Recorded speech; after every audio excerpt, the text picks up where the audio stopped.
Olá! Hoje eu vou dar uma aula sobre como redigir acórdãos. Sim, esse tema é muito pouco explorado, na verdade é pouco ensinado, né?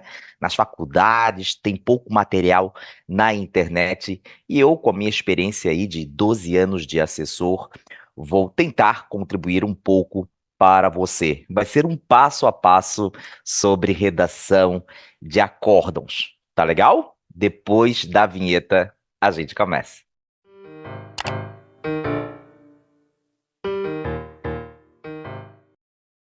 Então vamos lá, né? Redação de acórdãos. Você aí que quer entrar, né? Quer trabalhar em gabinete de desembargador ou de desembargadora, mas não sabe como redigir um acórdão, como começar, como fazer o relatório, como começar um voto. Este vídeo aqui é para você. Antes, eu vou falar algumas coisinhas, né? Esta aula aqui, gente, é um formato de acórdão que eu, pela minha experiência, tenho como correto, tá? Tem como correto esse formato de acórdão, né? Esse passo a passo. Mas muitas coisas dependerão do modo como o desembargador, a desembargadora trabalha, tá bom? Mas vamos supor assim, ó, você não conhece ainda o trabalho do desembargador, vai lá fazer a prova, né? Para trabalhar no gabinete, né, para se candidatar a uma vaga do gabinete, este passo a passo que eu apresentarei vai ajudá-lo, ajudá-la muito. Tá legal? Vamos começar então logo, gente? Vamos começar logo que a gente tem bastante coisa aqui para conversar. Vamos lá? Redação do acórdão. Primeiro, uma coisinha, né? Essa palavra acórdão, esta aula é objetiva ser bastante objetiva, tá? Eu tenho como objetivo aqui dar só coisas práticas, mas algumas coisinhas, a gente não pode fugir de algumas coisas, né?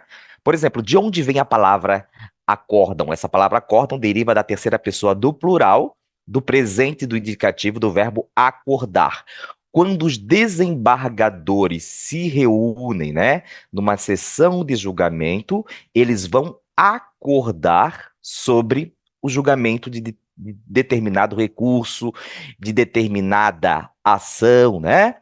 Acórdãos são documentos que instrumentalizam julgamento de recursos, né? Apelação, agravo de instrumento, embargo de declaração, recurso especial, recurso extraordinário, recurso em sentido estrito, mas acórdãos também instrumentalizam, gente, ações de competência originária do tribunal. Então, não é só acórdão, não é um documento relacionado tão somente a recursos, não, hein? Acórdãos são relacionados também, podem estar relacionados a julgamento de ações, ações diretas de inconstitucionalidade, né? Mandado de segurança, habeas corpus, ação rescisória, tá legal? Então é bom a gente ter bem isso, né? Isso bem fixo para não confundir e para não falar besteira por aí. Na aula de hoje, a gente vai trabalhar com acórdãos que julgam, né? Acórdãos referentes a recursos, porque, afinal de contas, o julgamento de recursos é a maior demanda nos tribunais, tá bom? Estrutura do acórdão. Como é que é a estrutura do acórdão, hein? Olha lá. Relatório, voto e dispositivo. Atenção, todo acórdão deve ter relatório, voto e dispositivo. Se o acórdão não tiver relatório, voto nem dispositivo, isso aí, na verdade, não pode ser chamado de acórdão, tá? Pode ser uma decisão monocrática. O que é uma decisão monocrática? É aquela decisão em segundo grau em que o relator julga monocraticamente, ele julga sozinho ali o recurso ou a ação. Para ser acórdão, o documento deve vir dividido em relatório, voto e dispositivo. E qual é o fundamento, hein? Você pode achar curioso que eu estou colocando ali o fundamento da estrutura do acórdão nos artigos 165 e 458 do CPC revogado, né? Mas é verdade. 165 lá do CPC revogado dizia mais ou menos assim, as sentenças e os acórdãos serão proferidos de acordo com o artigo 458 do CPC, lá, né, também revogado. O 458 do CPC revogado, por sua vez, dizia que são requisitos essenciais da sentença, relatório, fundamentos e decisão. Portanto, como o artigo 165 dizia que os acórdãos e sentenças, então, os acórdãos devem ser redigidos conforme o 458, daí que surgiu isso, né? O acórdão deve ser redigido, portanto, a estrutura do acórdão deve ser relatório, voto e dispositivo, tá? O voto nada mais é, você verá aqui comigo, do que os fundamentos. Comparando ali com a sentença, o voto são os fundamentos, tá? Do julgado, relatório tem no acórdão e tem na sentença. Voto tem no acórdão. Na sentença, o que que é? São os fundamentos. Dispositivo ou decisão tem tanto no acórdão quanto na sentença. Então, esse aí é o fundamento para a estrutura do acórdão. Vamos para o relatório. Vamos conversar agora sobre o relatório do acórdão, hein? Essa aí é a carona, ó. Você tem de saber isso aí para fazer lá o teste no gabinete, ou até mesmo se você aí já atua em gabinete, mas tem algumas dúvidas, né? Você deve seguir isso aí que você está vendo no slide. Presta atenção, anota aí, né? Ou tenha esta aula sempre com você. No relatório do acórdão conterão resumo da insurgência, é o resumo ali da lide, né? O resumo ali da causa, o conteor da decisão contra a qual se recorre. Daqui a pouco já vou mostrar um exemplo. As razões recursais, lembrando que eu disse no início que aqui a gente vai falar sobre acórdão referentes a recursos. Mas, de novo, acórdãos são um documento que não instrumentalizam apenas recursos, né, mas ações também. Então vamos lá, de novo, começando. No relatório do acórdão conterão resumo da insurgência, conteor da decisão contra a qual se recorre, as razões recursais, daqui a pouco a gente já vai ver um exemplo bem bonitinho, bem didático, ocorrências processuais relevantes, a gente já vai ver o que é isso, informação sobre a apresentação ou não de contrarrazões. Vou ler de novo porque isso é extremamente importante. Informação sobre a apresentação ou não de contrarrazões. Muitos candidatos reprovam no teste de escrita de acórdãos porque não versam sobre as contrarrazões. Mesmo funcionários, servidores ali que estão, né, na lida, muitas vezes se esquecem de versar sobre as contrarrazões no relatório e isso pode gerar um problemão. A falta de análise das contrarrazões geralmente deixa o desembargador ali, a desembargadora irritada ali com o assessor que não teve a atenção necessária ali na análise do recurso. Uma análise de uma apelação, por exemplo, pessoal, não envolve apenas a análise do recurso de apelação em si, envolve a análise das contrarrazões. O que é contrarrazões? É a resposta da parte contrária. Quem interpõe o recurso de apelação é chamado apelante. Quem apresenta contrarrazões é chamada de parte apelada. Apelante é quem apresenta o recurso de apelação. Apelada, apelado é a parte contrária que responde ao recurso de apelação. Ficou claro? Então, quando... Estou falando só do recurso de apelação aqui, né? Vamos pegar o recurso de apelação.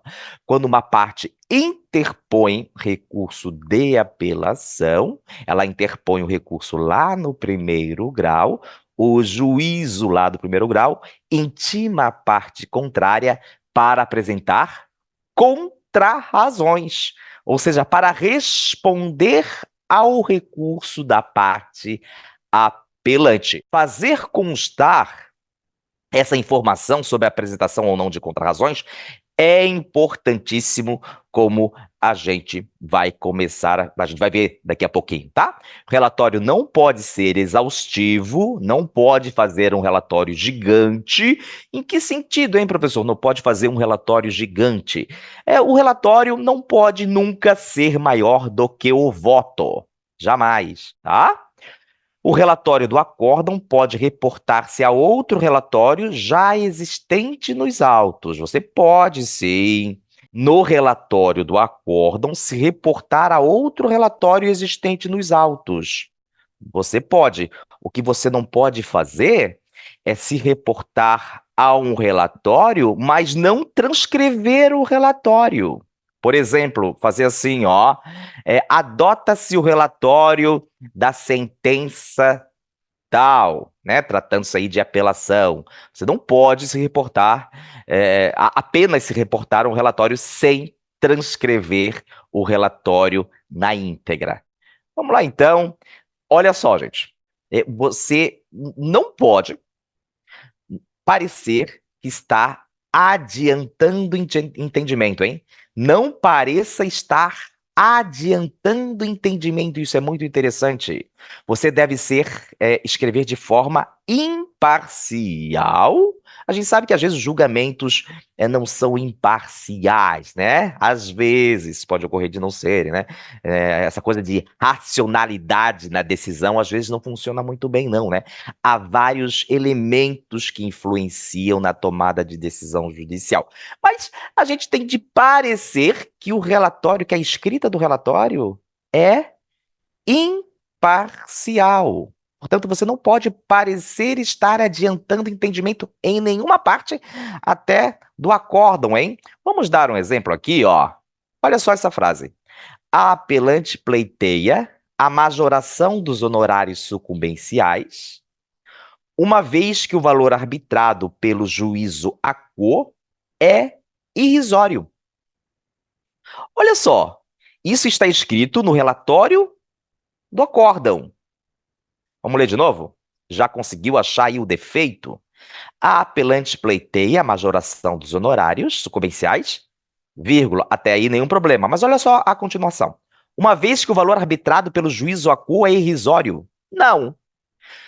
Quando você escreve uma vez que o valor arbitrado pelo juízo ACO é irrisório, parece que quem está escrevendo isso, quem está dizendo isso é o relator, mas não é. Quem está dizendo isso aí é a apelante, gente. Você não pode dizer, uma vez que o valor arbitrado pelo juízo ACO é irrisório, porque você parece estar adiantando o entendimento. Em outras palavras, parece que lá no resultado do julgamento, você dirá realmente que o valor arbitrado pelo juízo ACO é irrisório. Você pode até decidir isso aí, o acórdão pode até vir a decidir isso aí, mas você não pode, no relatório, dizer que o resultado da decisão será este. Percebe? Outro exemplo de adiantamento de entendimento. Olha só, em suas razões recursais, sustenta o apelante que a sentença julgou extinto o processo sem resolução do mérito, mas indevidamente condenou os demandados ao pagamento das custas e dos honorários advocatícios, estes fixados em 10% do valor atualizado da causa. Olha lá, decisão que merece ser reformada. Opa! Quando você escreve decisão que merece ser reformada, parece que quem está dizendo isso aí é você, relator. Você, assessor, que parece que está dizendo isso aí, né? Mas você não pode dizer isso no relatório. Quem disse decisão que merece ser reformada, lá no finalzinho, ó, é a parte apelante, não você. Vamos ver? Olha lá para a primeira estrutura, vamos ver como é que a gente pode escrever de um modo tal que não pareça adiantamento de entendimento, tá? Olha só. A apelante pleiteia a majoração dos honorários sucumbenciais, uma vez que o valor arbitrado pelo juízo ACO é irrisório. Veja a diferença para essa frase. Para essa aqui, ó. Quem escreve, você que está aí, que vai fazer um teste para gabinete, se você escrever do modo como está embaixo aí, ó, essa frase de baixo, você já vai ganhar pontos com certeza ali do desembargador ou da pessoa que estiver avaliando você. Olha como fica muito mais técnico. A apelante pleiteia a majoração dos honorários sucumbenciais, uma vez que o valor arbitrado pelo juiz da cor seria irrisório, né? Seria irrisório. Tá? Uma coisa é escrever seria, futuro do pretérito, né? Outra coisa é você escrever é irrisório. Quando você faz ali, ó, vou até pegar aqui um marcador para deixar bem claro, quer ver? Quando você usa, só deixa eu achar aqui, né? Bonitinho, acho que esse aqui, ó. Quando você escreve que o valor arbitrado pelo juiz da cor é irrisório, está já dizendo que é irrisório. Está adiantando possível entendimento.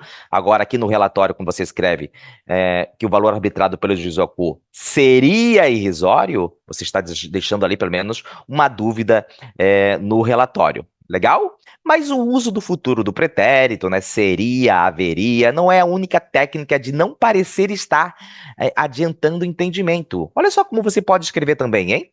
Usar sob o fundamento de que, vamos ler tudo, a apelante pleiteia a majoração dos honorários sucumbenciais, sob o fundamento de que o valor arbitrado pelo juízo à cor é irrisório. Veja como suavizou aqui agora, né? Ó, outro exemplo, outro modo de não parecer estar adiantando o entendimento. A apelante pleiteia a majoração dos honorários sucumbenciais, uma vez que, segundo alega, aqui eu estou deixando em negrito só para você perceber, né? Notar a expressão, não é para escrever em negrito lá na prática. Segundo alega, o valor arbitrado pelo juiz da cor é irrisório. Ó, outra forma é escrever defende. Olha que interessante. Defende a apelante que o valor arbitrado pelo juiz da cor a título de honorários subenciais é irrisório e deve, assim, ser majorado. Quando você começa com defende, você está dizendo que é a parte lá, apelante, que está dizendo isso aí, não você escrevendo, tá?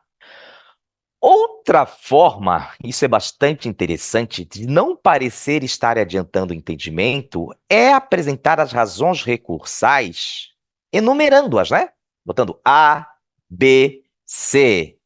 Quando você escreve A, B, C, já está claro que quem está dizendo aqui, ó, o A, o B e o C, é a parte apelante, não você que está escrevendo. Então, vários tribunais usam dessa forma aqui no relatório. Daqui a pouquinho, acho que já, né? Já vai mostrar um exemplo de relatório em que o escritor se valeu dessa forma aqui, ó, do A, B, C. Tá bom? Joia? Até aqui tudo tranquilo? Antes de continuar, se você ainda não é inscrito ou inscrita aqui no canal, no YouTube, se inscreva no canal, né? Aqui no canal eu sempre trago técnicas de redação jurídica que você pode imediatamente aplicar na prática. Deixe um like aqui no vídeo também, porque quando você deixa um like no vídeo, o YouTube percebe que isso aqui é um conteúdo interessante e assim entrega o conteúdo para um número maior de pessoas. Vamos combinar? Deixou o like? Se inscreveu no canal? Então vai lá. Aproveite. Tá gostando? Então vai lá. Se inscreva o like. Se inscreva o like, boa. Deixa o like e se inscreva no canal. Vamos voltar, gente? O relatório que você for fazer deve ter esta cara aqui, tá? Relatório do acórdão. O relatório padrão tem 3 parágrafos. O relatório padrão tem 3 parágrafos. Lembra que eu falei inicialmente? No relatório do acórdão, olha só em vermelho aqui, ó. Tá em vermelho, estão vendo? No relatório do acórdão, deve ter, vou botar aqui de novo aqui para deixar marcadinho, né? No relatório do acórdão, deve ter o resumo da insurgência com o teor da decisão contra a qual se recorre. O resumo da insurgência com o teor da decisão contra a qual se recorre deve vir aqui, ó, num parágrafo. Então leiam aí como vem, né? Deem um pause, pausem o vídeo e dê uma lida aqui no primeiro parágrafo. Né? Então, nesse primeiro parágrafo, vocês têm o resumo da insurgência com o teor da decisão contra a qual se recorre. Desculpa, no segundo parágrafo, a suma. O que é suma? O resumo também, né? O resumo das razões recursais. Resumo das razões recursais, ó. Lembra que eu falei do ABC? Então, ó, continua lá, quer ver? Vamos ver? Continua aqui, ó. C e D. Quando você coloca A, B, C e D, você não precisa se preocupar em parecer que está adiantando entendimento, porque quando você enumera, bota A, B, C, D, você já diz que quem está escrevendo isso aqui, ó, o A, B e o C, é a parte apelante. Quem está dizendo isso aí é a parte apelante, não você que está escrevendo. Olha lá, pretende agravante a reforma da decisão, sustentando em síntese que escrever em síntese é uma dica para você, hein? Tem gente que escreve acórdãos e não sabe dessa dica que eu vou passar para você agora. Escrever em síntese é muito bom, porque este projeto vai passar, e isso que você escreveu vai passar pelo crivo do desembargador ou da desembargadora, né? Então, quando você escreve em síntese, você está dizendo para o desembargador, para a desembargadora, ó, não é só isso que a parte disse. A parte disse isso, mas não foi só isso, né, que ela disse. Isso aí é uma síntese do que ela disse. Ela disse um monte de coisa, mas o advogado ali enrolou. A advogada enrolou. Quando você escreve em síntese, você está dizendo, né? O advogado, a advogada enrolou, mas em síntese foi isso que o advogado trouxe nas razões recursais. Bacana? Então, resumindo, escrevam sempre em síntese, tá? Então, A, B. Se querem ler tudo aqui, o A ou B, dê uma pausa no vídeo. Ó, depois vem C, né? C e o D. Isso é o relatório padrão. Relatório padrão vem em 3 parágrafos. Vou até voltar lá, ó. O primeiro parágrafo é o resumo da insurgência com o teor da decisão contra a qual se recorre. A suma das razões recursais. A suma das razões recursais. E aqui, ó, menção a possíveis ocorrências processuais relevantes e a apresentação ou não de contrarrazões, junto com a fórmula: os autos vieram conclusos ou os autos vieram-me conclusos, tá? Olha só, aqui é um agravo de instrumento. Indeferido o pedido de efeito suspensivo. Gente, isso aqui é só um exemplo de redação, né? O pedido de efeito suspensivo no agravo de instrumento poderia ter sido deferido aí no seu caso que você está fazendo. É um exemplo. Aqui eu só estou dizendo que eu estou fazendo menção a possíveis ocorrências processuais relevantes. A possível ocorrência processual relevante aqui é indeferido o pedido de efeito suspensivo. E aqui, ó, muito importante. Lembra que eu falei que era para fazer menção à apresentação ou não de contrarrazões? Neste caso, não houve apresentação de contrarrazões. Então, de novo. Desde o início. Indeferido o pedido de efeito suspensivo e não apresentadas contrarrazões, os autos vieram-me conclusos. Se você fizer um relatório assim, quem está analisando sabe que você tem a técnica do relatório. Se vocês repararam, nesse caso aqui, apenas uma parte recorreu. É recurso apenas de uma parte. Quando as duas partes recorrem, em vez de 3 parágrafos, você fará o relatório em 4 parágrafos. Vamos ver?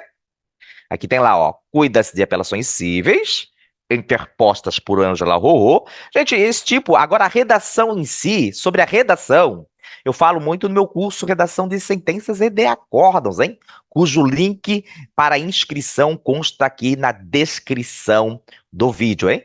É um curso de 24 horas, daí eu ensino redação em si. Aqui para vocês estou ensinando a forma do acórdão, mas quer aprender a redigir bem? Daí você pode se inscrever lá no curso, que está a descrição ali, o link está ali na descrição deste vídeo, tá bom? Então você vai saber que cuida-se de apelações cíveis, não cuidam-se. Cuida-se. Escreveu cuidam-se aqui, ó. Cuidam-se. Daí, quem está analisando a sua peça já vai desconfiar da sua escrita, já vai dar ruim. né? Então, no meu curso, entre outras coisas, eu explico bonitinho por que que aqui não é cuidam-se, e sim cuida-se, tá bom? Mas vamos voltar aqui para a forma do acórdão, porque só isso já é bastante interessante, sabendo isso já é um adianto na sua vida aí, você que quer fazer teste em gabinete ou que é assessor, já é assessor, né? Mas quer ter outras técnicas de escrita. Então lá, ó, relatório. Ó, aqui as duas partes estão recorrendo. Então você vai fazer em 4 parágrafos. Vai falar sobre o recurso de uma parte. E aqui vai falar sobre o recurso da outra parte. As duas partes podem recorrer de uma mesma decisão, tá bom? Foi o caso aqui. Teve a sentença, uma parte recorreu aqui e outra parte recorreu aqui, ó. Legal? Daí continuou. Então, quando as duas partes recorrem, 4 parágrafos, que é o que vocês estão vendo aí agora, né, gente? Olha lá, sempre terminando, né? Aqui com aquela fórmula. Apresentadas as contrarrazões pelo banco, os autos vieram-me conclusos. Atenção! Anteriormente eu disse que quando as duas partes recorrem, o relatório deve vir em 4 parágrafos. Mas nada impede, gente. Estou coceando o nariz. Nada impede de você fazer também vários parágrafos, né? Quando apenas uma parte recorre. Nada impede. Aí é um caso, ó, vocês estão vendo agora. Ó, aí só uma parte opôs embargos de declaração. É recurso, portanto, apenas de uma parte. Mas reparem, ó, tá em amarelo ali. Pausa o vídeo, né? Para ler. Você reparará que tem várias alegações ali em diferentes parágrafos. Percebe? Repare lá no último parágrafo, ó, apresentadas as contrarrazões, nas quais os embargados pleiteiam a condenação do embargante ao pagamento de multa prevista, os autos vieram-me conclusos. Legal? Parágrafo, relatório padrão. Uma parte recorre só. A regra é 3 parágrafos no relatório. Duas partes recorrem. Daí o relatório padrão é de 4 parágrafos, mas nada impede, como você acabou de ver aqui comigo agora, que mesmo quando apenas uma parte recorre, você pode sim fazer mais de um parágrafo, mais de 4 parágrafos aí no relatório, vai depender até do estilo do desembargador com quem você trabalha. Ou seja, o que eu estou dizendo é que não há empecilho, não há proibição de você fazer vários parágrafos no relatório. Já falei para você, no relatório, lembre-se da informação sobre a apresentação ou não de contrarrazões, hein? Isso eu falo não só para você que quer fazer ali um teste para o gabinete, mas para você que é assessor já. Vamos lá, hein? Você não pode não deixar de analisar. Você não pode deixar de analisar as contrarrazões, gente. Tem que analisar as contrarrazões, né? Legal? Você verá no curso, aqui não dá tempo, mas no curso eu demonstro vários jeitos de fazer o voto. Todos os jeitos, olha só que interessante, estão relacionados com a apresentação ou não de contrarrazões, tá? Aqui eu não vou conseguir falar isso para você, mas a importância das contrarrazões é imensa. Vamos lá. Como é que você pode, então, escrever lá o último parágrafo, né? Como é que você vai falar sobre a apresentação de contrarrazões? Apresentadas as contrarrazões, os autos vieram-me conclusos. Gente, nesse caso, houve a apresentação de contrarrazões, mas a parte ali recorrida não trouxe nada de novo, apenas repetiu ali tese de peças anteriores lá do primeiro grau. Agora, se nas contrarrazões a parte recorrida traz tese que deve ser analisada por você, assessor, você deve escrever aqui, ó, apresentadas contrarrazões, nas quais o apelado sustenta ofensa ao princípio da dialeticidade. Ó, você fala aqui, ó. Por que, gente, que eu indico fazer assim? Porque daí você não esquece de rebater isso no voto. Você não se esquece de rebater isso no voto. Daí a importância, sabe? Legal? Bacana, hein? Não apresentadas contrarrazões, os autos vieram-me conclusos. Aqui foi o caso de não serem apresentadas contrarrazões. Mesmo assim, professor, as contrarrazões não foram apresentadas, eu tenho que dizer, informar isso lá no relatório? Deve dizer também. Deve dizer também. Por quê? Porque aqui o desembargador vai ficar até despreocupado, né? Ele já sabe, quando estiver lendo a minuta, o projeto de acórdão, vai saber que não houve apresentação de contrarrazões, enfim. Então, esse debate não haverá no voto. Falando de voto, vamos para a parte do voto, é a principal parte do acórdão, o voto. O voto é quando o relator diz como pensa. É o entendimento do relator. Ele vai fazer constar o entendimento dele no voto. O voto é como se fosse a fundamentação em sentenças. O voto é a fundamentação do acórdão. É a principal parte do acórdão, pois é no voto que o julgador efetivamente aprecia e motiva todos os aspectos da decisão. A exigência de fundamentação, ela é legal e constitucional. Todas as decisões do Poder Judiciário, né, você sabe, devem ser fundamentadas. Ó, você jamais, no voto do acórdão, deve reproduzir o texto do relatório. Tem muita gente que traz o relatório para o voto. Dá o Ctrl+C, Ctrl+V do relatório e traz o relatório para o voto. Isso você não pode fazer. Isso não é técnico.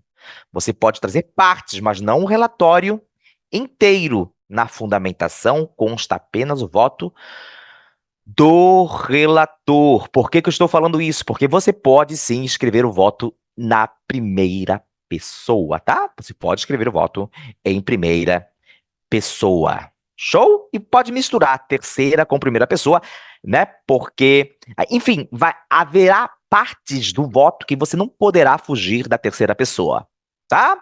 Não vou falar sobre isso aqui agora, não, até porque a gente não tem tempo aqui para falar. Falo sobre essas questões todas no curso, de novo, repetindo para você, redação de sentenças e de acórdãos, cujo link está na descrição ainda. É um curso completaço mesmo sobre o tema. Gente, importantíssimo. Isso tem muito assessor que já trabalha ali 15 anos como assessor, não sabe ainda, hein? Eu tenho visto início de voto com essas construções aí, ó. Conheço dos embargos por quanto tempestivos. Errado, erradíssimo escrever assim. Ou assim, o recurso merece conhecimento, visto que tempestivo e devidamente preparado. Qual é o problema aí, hein? Porque o problema é que quando você escreve conheço dos embargos por quanto tempestivos, parece que a tempestividade é o único requisito de admissibilidade recursal. E a gente sabe que tem vários requisitos de admissibilidade recursal, né? Não só a tempestividade. Mesma coisa aqui, ó. O recurso merece conhecimento, visto que tempestivo e deve... Não, tempestividade e preparo não são os únicos requisitos de admissibilidade recursal. Então, você aí, assessor, até você que já é assessor, não pode, é errado. Fale para o seu desembargador, para a sua desembargadora, que escrever assim é errado, porque tempestividade e preparo não são as únicas hipóteses de, né? Os únicos requisitos de admissibilidade recursal. Então, você não pode dizer o recurso merece conhecimento, visto que. Não, né? Você não pode escrever assim a outra forma, né, de começar aí o voto, que eu vou falar já daqui a pouquinho, vou falar por cima também, porque tem várias maneiras de começar o voto. Por que que eu escrevi isso aí, conhecimento da matéria?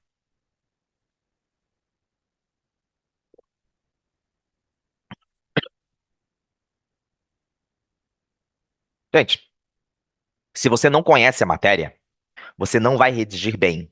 Se você quer uma vaga na Câmara de Direito Comercial, você tem de saber direito comercial, pelo menos ali o objeto da lide, ali, o tema do acórdão, para desenvolver um bom voto. Então, cuidado. Às vezes você se candidata para um gabinete, né, para trabalhar com um relator, uma Câmara, cuja competência material não agrada, não agrada. Procure trabalhar no local em que você saiba a matéria, gosta do crime, vai procurar uma Câmara de Direito Criminal. Civil? Câmara de Direito Civil. Pegou? Então, para escrever bem, você tem que conhecer a matéria. Vamos para a estrutura do voto, hein? Muito interessante agora. Estrutura do voto. Olha só o que eu escrevi ali em vermelho. Estrutura do voto no caso de não apresentação de contrarrazões ou de apresentação de contrarrazões genéricas e o recurso é conhecido. Ó, a estrutura do voto que eu vou passar agora para você é só nesse caso aí. Não apresentação de contrarrazões ou de apresentação de contrarrazões genéricas. E o recurso, você sabe, será conhecido. Então vamos lá. Nesse caso, no primeiro parágrafo, lembra que eu falei que eu ia ensinar para você? Você não escreverá tempestivo recurso, dele se conhece, não. Presentes os pressupostos intrínsecos e extrínsecos de admissibilidade, conhece-se do recurso. Isso é uma boa maneira de começar, hein? E isto você fará no primeiro parágrafo, gente. Primeiro parágrafo do voto. Não esqueça que a gente já fez o relatório. A gente está no voto. Primeiro parágrafo, você escreverá isso, claro, se você de antemão sabe que o recurso será conhecido. Fechou? No segundo parágrafo, olha que legal. Você fará o resumo do primeiro parágrafo do relatório. No segundo parágrafo, você fará o resumo do primeiro parágrafo do relatório. Vamos ver como isso funciona na prática? Primeiro parágrafo do relatório é aí, ó. Vamos supor que o primeiro parágrafo do relatório veio assim. Pause o vídeo e leia. O primeiro parágrafo do relatório veio assim. O segundo parágrafo do voto será uma suma, um resumo do primeiro parágrafo do relatório, que está em amarelo ali. Pause de novo o vídeo e volte para comparar com o primeiro parágrafo lá do relatório. Bacana, né? Conseguiu ver? Ó, primeiro parágrafo, presentes os pressupostos intrínsecos e extrínsecos de admissibilidade, conhece-se do recurso. O segundo, um resumo do relatório. Gente, o seu voto vai ficar muito técnico. O que é que eu estou mostrando para você agora embaixo? Isso é uma coisa que os desembargadores gostam de verem quando estão corrigindo a sua peça. O que é que você está vendo aí? Aqui, vamos comparar com aqui de cima, ó. Aqui você parou em 10 mil. Parou em 10 mil, mas aqui você versou sobre honorários advocatícios. Por quê, gente? Nessa hipótese, haverá insurgência recursal contra os honorários advocatícios. Aqui na apelação, a parte se insurgirá contra os honorários. Vai dizer, não, os honorários não podem ser arbitrados assim, né? Nesse valor. Não, os honorários devem ser arbitrados em valor maior ou menor. Fechou? Muito legal. Gente, se você não entendeu alguma coisa, deixe nos comentários que eu respondo também nos comentários. Ó, depois, atenção, depois você virá, ó, já fez esse, certo? O primeiro é a admissibilidade, o segundo é um resumo do primeiro parágrafo do relatório, e agora você começará com a preliminar, ó. Em preliminar de recurso, esse 9 aqui, porque eu dei um print ali, então desconsidere esse 9, tá? Dei um print da apostila. Em preliminar, que quem faz o curso também ganha uma apostila completa, né? Além das aulas dos slides, ganha também a apostila completa. Em preliminar de recurso, o apelante suscita e vai, ó. A tese não prospera. Legal, gente? Olha só. Diz o que a parte trouxe em preliminar. Agora, diz o entendimento da Câmara, né?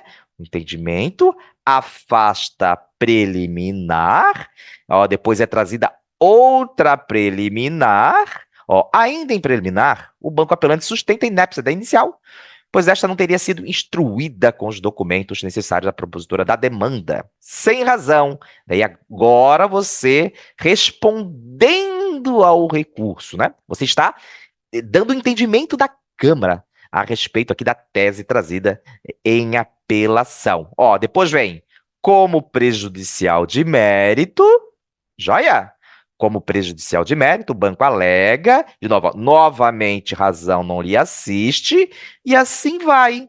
Daí vai dizendo, se quiser aí também, pausando o vídeo, mas uma coisa que eu já estou notando aqui, eu não estava nem no script, mas eu lembrei para você, pessoal, faça parágrafos curtos. Sempre. Isso é uma dica para ser utilizada em toda peça judicial, não só em acórdão, não, hein? Em toda decisão, até para advogados eu aconselho isso. Olha só, sempre, tá reparando? Sempre parágrafos curtos. Isso é bom argumentativamente, tá? Em termos de argumentação, isso é muito legal. Ó, em relação ao mérito, daí você vai discorrer sobre as questões de mérito propriamente ditas trazidas no recurso, incluídas questões referentes a consectários da condenação, juros, correção monetária e honorários advocatícios sucumbenciais. Joia? Bonitinho? Tá acompanhando? Então, fez ali o voto, né? Você fez o voto, depois virá para o dispositivo. Gente, como eu falei para você, tem várias maneiras de fazer o voto, hein? Você fará o voto de outro modo, quando o recurso só em parte for conhecido. Estrutura do voto no caso de apresentação de contrarrazões com questões que devem ser analisadas. Daí já tem outra estrutura. Teses em contrarrazões que, se acatadas, poderiam levar à extinção do processo sem julgamento do mero recursal. Daí você já vai fazer o voto já de outra maneira. Uma maneira parecida, mas o começo ali você terá de fazer de outra maneira para ficar técnica a redação, para que quem esteja analisando bata o olho e pense, pô, essa pessoa sabe escrever voto, né? Só que esse slide que vocês estão vendo agora, esse assunto, não consigo transmitir nesse tempinho, né? Que eu tenho aqui, é matéria que eu dou lá no curso. Nos últimos, importantíssimo, nos últimos parágrafos do voto, atenção, em recursos cíveis, né? Botei ali, recursos cíveis. Você falará sobre ônus de sucumbência, a inversão, se for o caso, e honorários recursais. Você sempre falará sobre os honorários recursais, gente. Mesmo que você não arbitre honorários recursais em segundo grau, você deve falar sobre eles. Por vários motivos.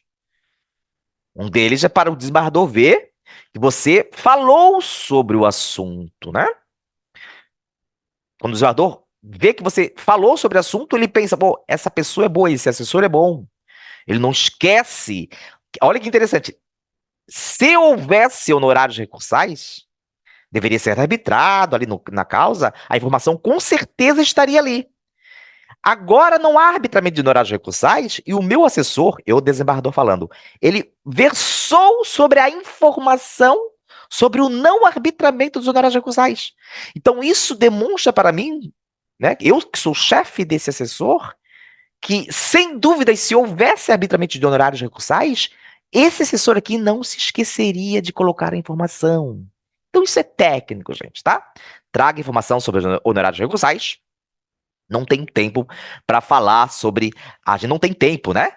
Para falar sobre a redação aí de ônus de sucumbência, honorários recursais. Vamos pular para o dispositivo do acórdão.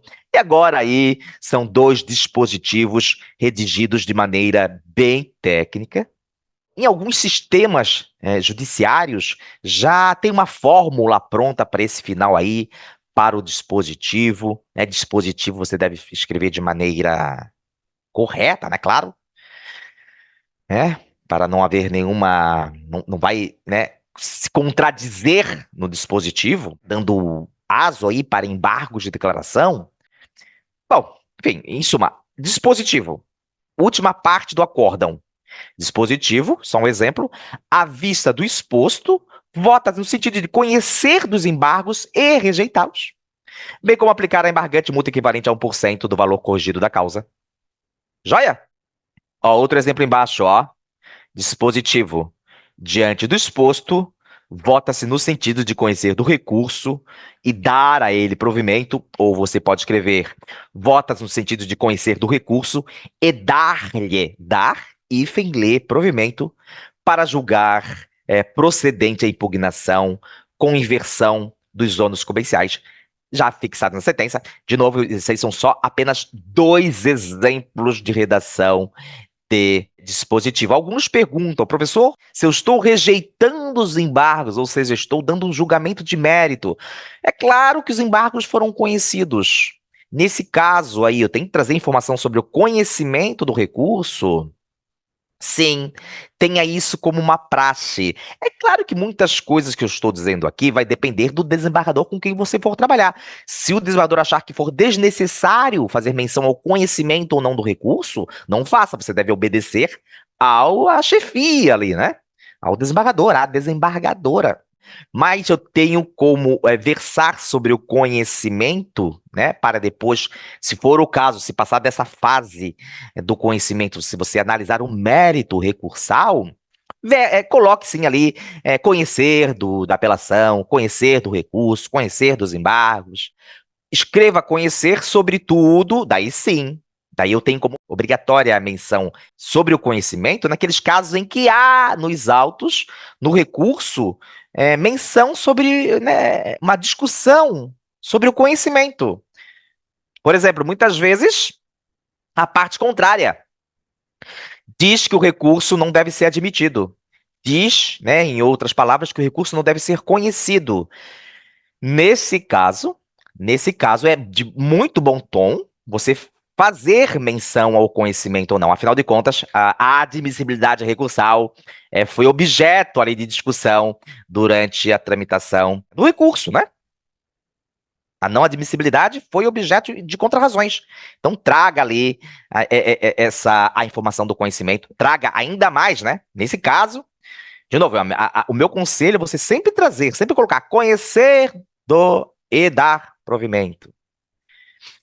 Mas eu indico mais ainda, daí eu tenho como obrigação que você verse sobre o conhecimento, no caso em que o próprio conhecimento for objeto de discussão nos autos. Deu para entender?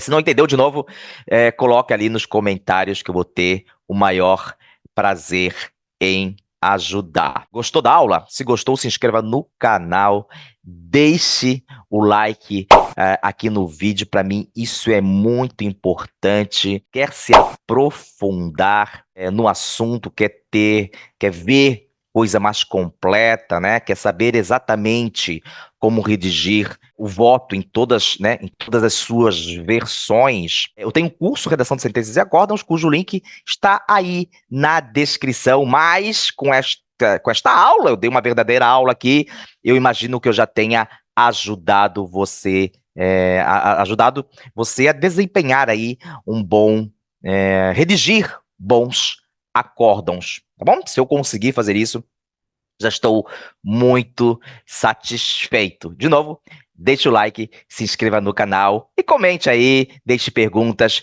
diga o que você, né, achou aqui do conteúdo deste vídeo. Boa sorte para quem for fazer aí teste em gabinete. Boa sorte aí para você que já está como assessor, tá bom? Vou ficando por aqui.